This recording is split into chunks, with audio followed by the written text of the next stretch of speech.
কঠোর থেকে কঠোরতম শাস্তি দেওয়া হয়েছে, যাকে ফাঁসির মঞ্চে দাঁড় করা হয়েছে। আমরা কি আদৌ কেউ জানি?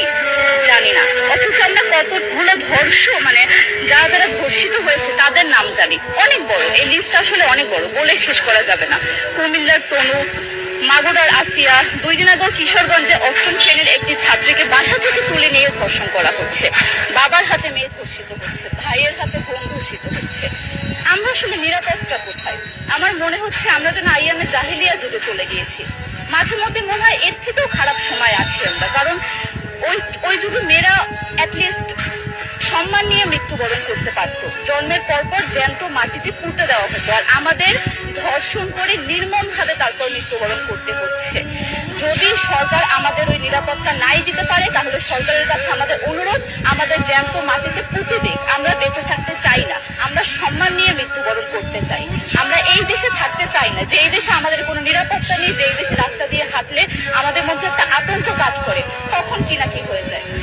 আইন উপদেষ্টা বললেন যে ধর্ষকের নাকি ফাঁসি দেওয়া সম্ভব হবে না, তাহলে নাকি নিরীহ মানুষকেও মাঝে মধ্যে ফাঁসিয়ে দিয়ে ফাঁসির ব্যবস্থা করা, মিথ্যা মামলায় ফাঁসিয়ে দিয়ে ফাঁসির ব্যবস্থা করা হতে পারে। আইন উপদেষ্টার কাছে আমার প্রশ্ন, আল্লাহ না করুক আজকে যদি আপনার কাছের কেউ, আপনার বোন অথবা আপনার স্ত্রী অথবা আপনার মেয়ের সাথে যদি এরকম কোনো কিছু হতো, আপনি কি আসলে এটা বলতে পারতেন যে না, ধর্ষককে ফাঁসি দেওয়া যাবে না? কোনোদিনও পারতেন না। আপনি সবার আগে তার ফাঁসির ব্যবস্থা করতেন, সম্ভব হলে নিজের হাতে মেরে ফেলতেন।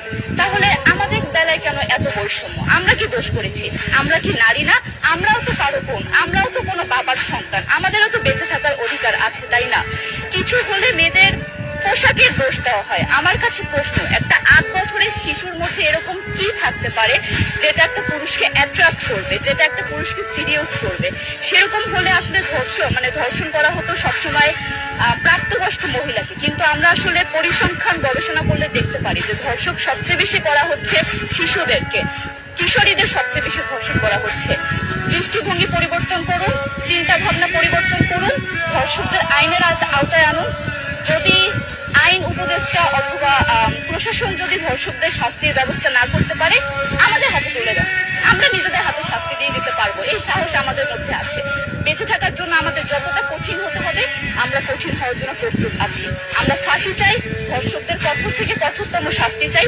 যতদিন না পর্যন্ত ফাঁসি দেওয়া হবে, যতদিন না পর্যন্ত ধর্ষকদের শাস্তির ব্যবস্থা করা হবে, আমরা আমাদের আন্দোলন অব্যাহত রাখবো। দরকার হলে আমরা শিক্ষা প্রতিষ্ঠান বন্ধ